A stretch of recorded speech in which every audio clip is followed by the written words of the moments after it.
What's good? It's Wood. Please like the video, subscribe to the channel if you are into the fight talk.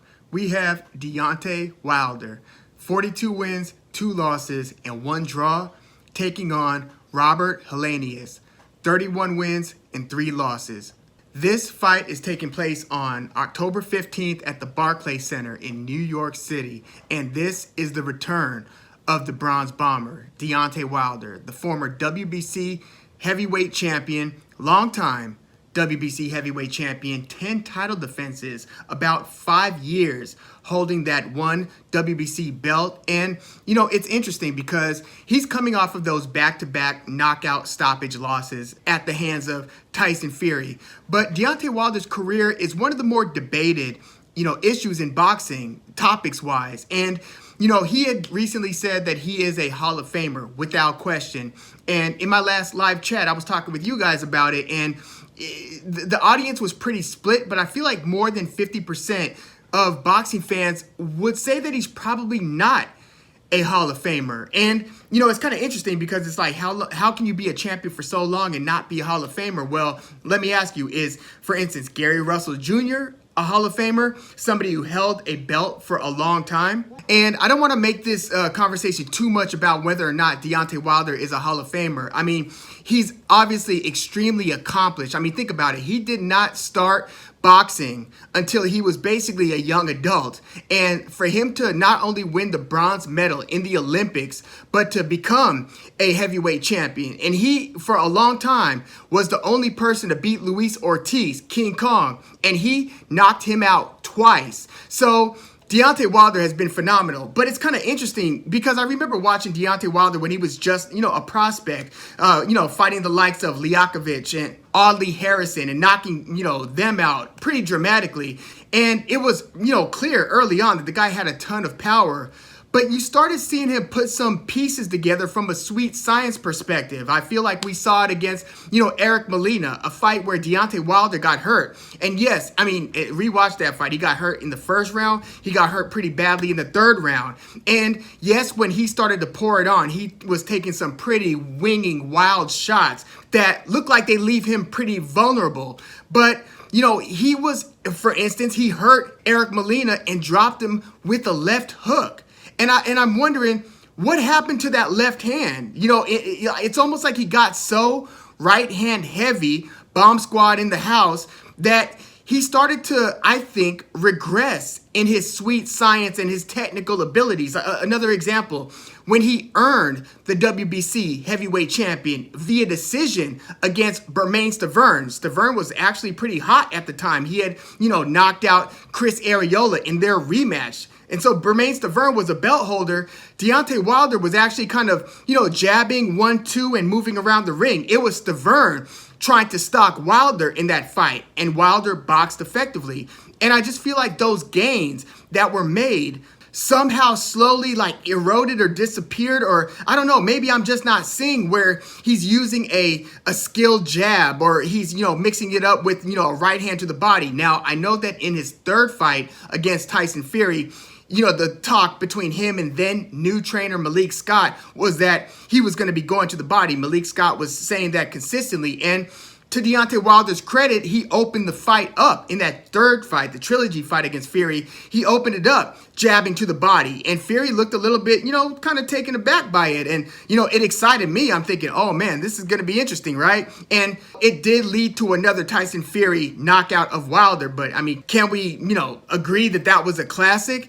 And, it's interesting. I feel like Deontay Wilder, for several reasons, has become a pretty polarizing figure in the game. I remember, when he was heavyweight champion, before he fought Tyson Fury, the second time, he was, Adam Kownacki, the guy who Robert Helenius is coming off of 2 knockouts against. Before Kownacki suffered those knockouts at the hands of Helenius, Kownacki was fighting Chris Arreola in a fight that featured more punches thrown and punches landed than any fight in heavyweight history.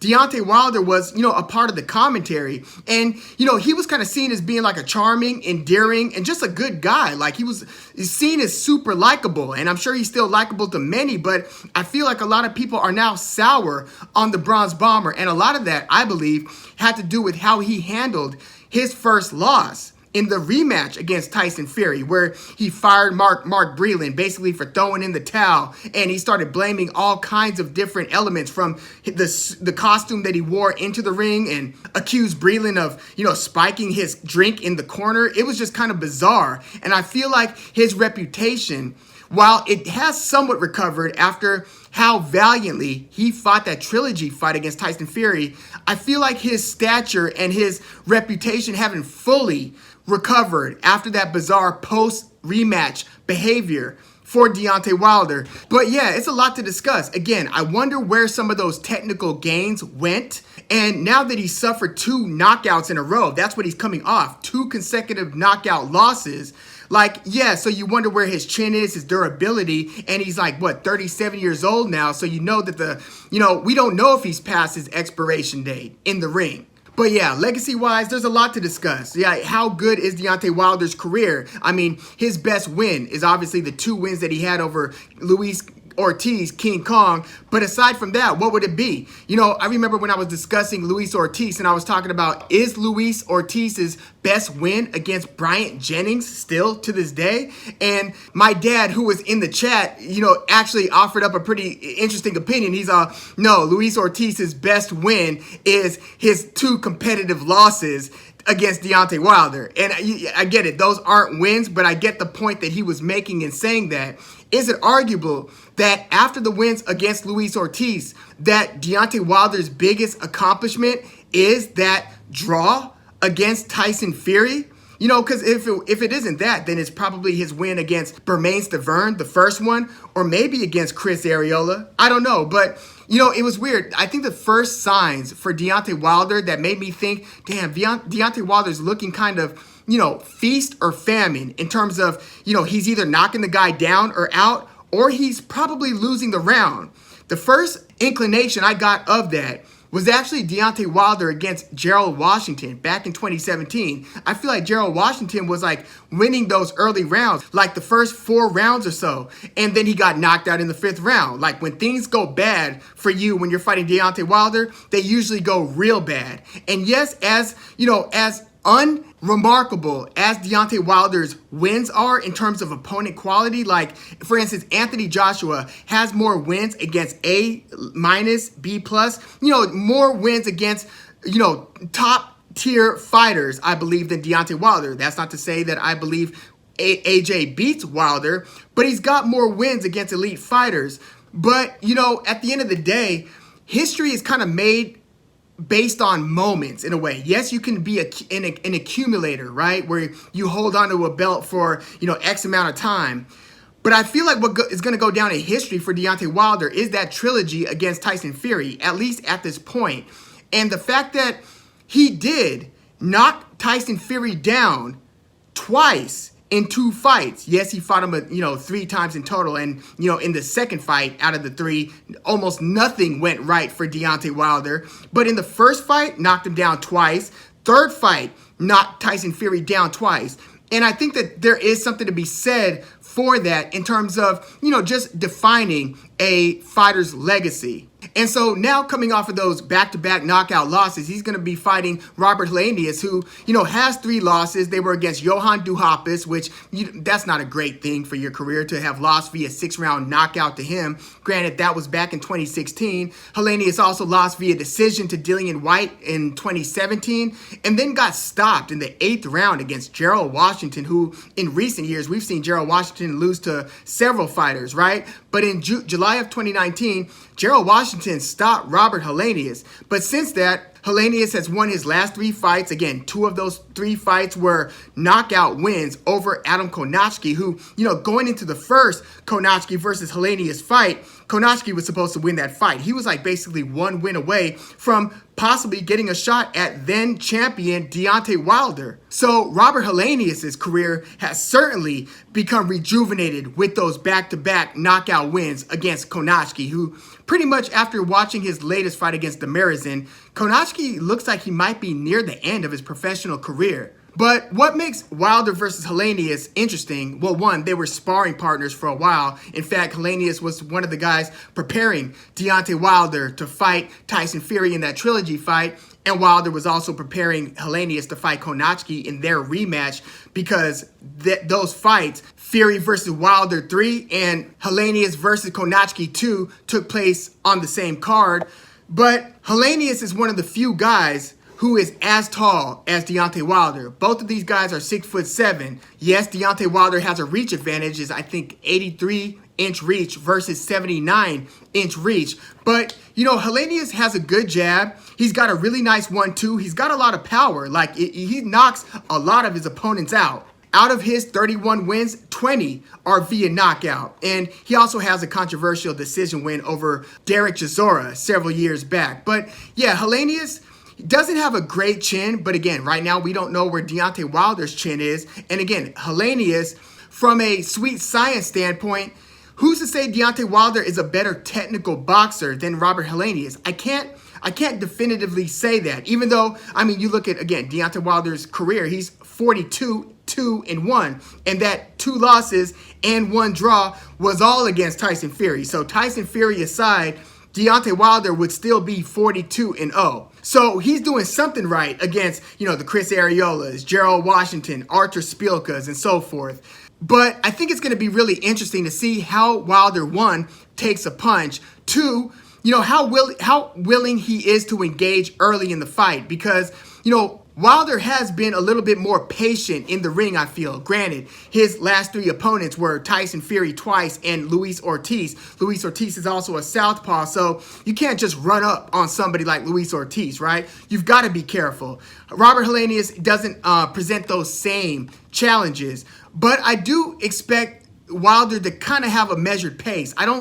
Look, I'd be very impressed, and I think that it would be a great comeback win if Wilder is able to look against Helenius like he looked against Dominic Breazeale. Dominic Breazeale was Wilder's first fight after his first fight against Tyson Fury, where he knocked Breazeale out in the first round, 1-punch KO, right hand, good night. If we get that with Wilder versus Helenius, that would be spectacular for Wilder, right? Like, it would be hey, bring on Andy Ruiz or something like that, which is where people kind of anticipate because of the promotional politics. Andy Ruiz is with PBC, Deontay Wilder fights on PBC. And so Wilder-Ruiz, if Wilder gets past Helenius, looks like it's a likely matchup going forward. But yeah, if Wilder's able to knock out Helenius that cleanly, okay, I don't think it's going to go down like that though. I think he's going to hurt Helenius in the first couple or 3 rounds and maybe even drop him. But I think Helenius is going to battle back. And I think this is going to present some tough moments for Wilder. I do think he's going to get hit cleanly. I think that he's probably going to get hit cleanly at some point by a straight right hand. So, you know, Wilder doesn't have a bad chin. Again, he was hurt badly in that first fight against Luis Ortiz. He was hurt pretty badly against Eric Molina. And by the way, in that rematch against Luis Ortiz, he lost just about every round. Like, he lost basically the first 6 rounds, you could argue, before knocking Luis Ortiz out in the 7th. That's the thing about Deontay Wilder. You know, he just has to be right once. The fight could be going totally wrong. And then just on the drop of a dime, fight's over because he landed the big one. So, you know, I think that he is going to get a stoppage win over Robert Helenius. I think that he's going to get hit a couple times. He might even have to tie up if he gets hit hard enough by Helenius. But, you know, Wilder's a pretty good survivor. I mean, look at how durable he was in that trilogy fight against Fury. He went 11 rounds and he was getting beaten down pretty badly. It wasn't as one-sided a beatdown as the rematch was, but Wilder was taking shots and he got dropped multiple times in that fight before, you know, getting finished, like finish, which I don't know if that was as much exhaustion as it was punishment. It was obviously a combination of both, but assuming that Wilder isn't a shot fighter, suddenly, yes, I expect him to knock Helenius out at some point. I think that it's actually going to be like a somewhere in the 5th through 7th round. I don't think this is going to go 8th, 9th, 10th. I don't think it's going to go that late. I think first couple rounds are going to be interesting. I think Helenius is going to, you know, I think it's going to be kind of a feeling out first couple of rounds. I think that they're both going to be respectful of each other's power. Again, they've sparred a lot, but fighting is a lot different than sparring. So I don't think anyone's going to just come out hot out the gate. Like, I don't think Wilder's going to fight Helenius. Again, I mentioned the Dominic Breazeale first round knockout. How about that rematch against Bermane Stiverne where he just blitzed him and just destroyed him, obliterated him in the first round. I don't think it's going to be anything like that. I think this is going to go a few rounds. There's going to, I believe, be a little back and forth, and it's going to look like a war is breaking out, and then Wilder, I think, is going to hurt him bad enough to finish him shortly thereafter in like the 5th or 6th round, maybe the 7th. Again, I don't see it going into the 8th. So I'm taking Wilder via mid-round knockout. But yeah, let me know what you think about Deontay Wilder versus Robert Helenius. Who do you see winning and how? And how much of prime Wilder still exists? Did Tyson Fury beat the fight out of Deontay Wilder? Keep in mind, Deontay Wilder seemed like he was on the verge of retirement for some time. And in interviews, he has said that he wanted to retire and was going to retire. But when they unveiled his statue in Tuscaloosa, Alabama, and then he saw the crowd that turned out and how much he means to his community, that is what brought him back, and that's what made him want to return to the ring. And a lot of people have a theory that once a fighter is 1 foot in, 1 foot out, that they are basically all but done. So we'll see if Deontay Wilder is able to fully recommit and fight with the same passion, or at least close to the same passion that he had when he was on the come up or when he was defending his title those 10 times. Let me know what you think about Wilder versus Helenius, and what do you see the aftermath of this fight being, given the championship configuration where you've got Usyk holding 3, Tyson Fury still the WBC champion, and then we just had that super significant knockout win for Joe Joyce over Joseph Parker, as well as the Andy Ruiz win over Luis Ortiz. Let me know what you think in the comments, and please like the video, subscribe to the channel if you are into the fight talk. I'm Woog. Thanks for tuning in.